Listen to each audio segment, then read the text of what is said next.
அனைவருக்கும் வணக்கம்.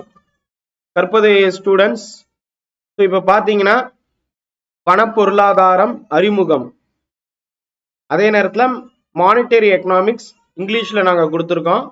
ஸோ இந்த பிடிஎஃப் வந்து உங்களுக்கு ஆல்ரெடி நம்மளுடைய டெஸ்ட் பேட்ச் குரூப்ல ஆட் ஆயிடுச்சு, அப்லோட் பண்ணியிருப்போம். ஸோ இந்த பிடிஎஃப் டவுன்லோட் பண்ணிக்கோங்க.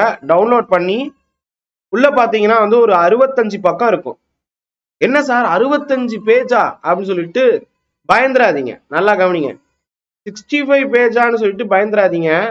எப்பயுமே வந்து ஒரு பெரிய விஷயம் உங்களுக்கு பார்த்த உடனே பிரமிப்பா தான் இருக்கும். ஆனா ஸ்கூல் புக்கை நீங்க எடுத்தீங்கன்னு வச்சுக்கோங்க, அது வந்து இதை விட பெரிய அதிகமான பக்கங்கள் வந்து பாத்தீங்கன்னா வரும். ஓகேங்களா? ஸோ அதுவே இங்கிலீஷ் மீடியத்துல பாத்தீங்கன்னா ஒரு 90 பக்கம் இருக்கும். தமிழ் மீடியத்துல பார்த்தா வந்து ஒரு கிட்டத்தட்ட 140 பக்கமா மாறுது. ஒரு 40 பேஜ் எக்ஸ்ட்ராவா ஆட் ஆகுது தமிழ்ல. ஸோ அதை எல்லாத்தையும் நாங்க வந்து பைசெக்ட் பண்ணி சுருக்கி ஸ்டூடெண்ட்ஸுக்கு தேவையான வடிவத்துல எளிமையாக மாற்றி ஒவ்வொன்றையும் வந்து பாத்தீங்கன்னா ஹைலைட் பண்ணி இதுதான் அப்படின்னு சொல்லிட்டு நாங்க ஒரு ஒரு ஈஸி வேயா வந்து பாத்தீங்கன்னா புரிய வைக்கணுங்கிறதுக்காக இதை எடுத்து கொடுத்துருக்கோம். ஸோ இதுல தமிழ் மீடியம் மாணவர்கள் ஃபுல்லா படிங்க. கிரிப்டோ கரன்சில இருந்து எல்லா விஷயத்தையும் ஸ்கூல் புக்ல என்னென்ன இருக்கோ எல்லாத்தையும் கொடுத்துருக்கோம். இந்த டாபிக் மட்டும் நாங்க ஸ்கூல் புக்கோடய நிப்பாட்டிக்கிட்டோம். ஸ்கூல் புக் தாண்டி வெளியே அப்படின்னு சொல்லும் போது டிஎன்பிஎஸ்சியே வெளியே போகாது. ஏன்னா வந்து இந்த டாபிக் எல்லாமே கொஞ்சம் கடினமா வந்து பார்த்தீங்கன்னா இருக்கக்கூடியது, புரியாது. ஸோ இதனால கண்டிப்பா கிளாஸ் வேணும். குறிப்பா வந்து ஆர்பிஐடைய இந்த repo rate, reverse repo rate, அதே மாதிரி எஸ்எல்ஆர்னா என்ன, சிஆர்ஆர்னா என்ன, இது எல்லாமே வந்து உங்களுக்கு தனித்தனியா வகுப்பா வரும். ஸோ கொஞ்சம் வெயிட் பண்ணுங்க. அண்டு இங்கிலீஷ் தமிழ் ரெண்டுத்துலையுமே சேர்த்தே நான் வந்து கொடுத்துருக்கேன் இந்த மெட்டீரியல். நம்ம டெஸ்ட் பேட்ச் ஸ்டூடெண்ட்ஸ் இது ஃபுல்லாக யூட்டிலைஸ் பண்ணிக்கோங்க. M1னா என்ன, M1னா மணி ஒன், மணி 1, மணி 2, மணி 3, மணி 4னா என்ன, இதுல இருந்து நிறைய தடவை கொஸ்டின் வந்திருக்கு.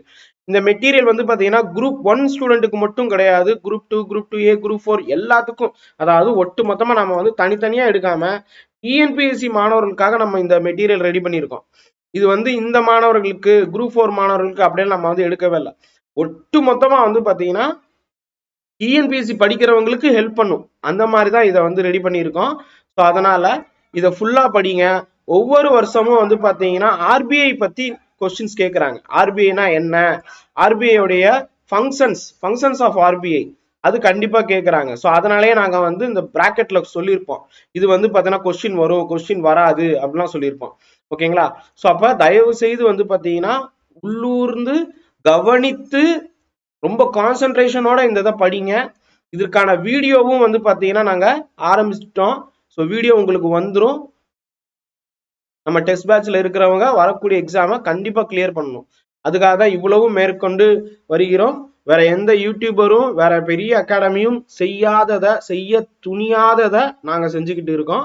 So please cooperate with us. தொடர்ந்து படிங்க. எவ்வளவு கஷ்டம் வந்தாலும் படிக்கிறத விட்டுறாதீங்க. தேங்க்யூ.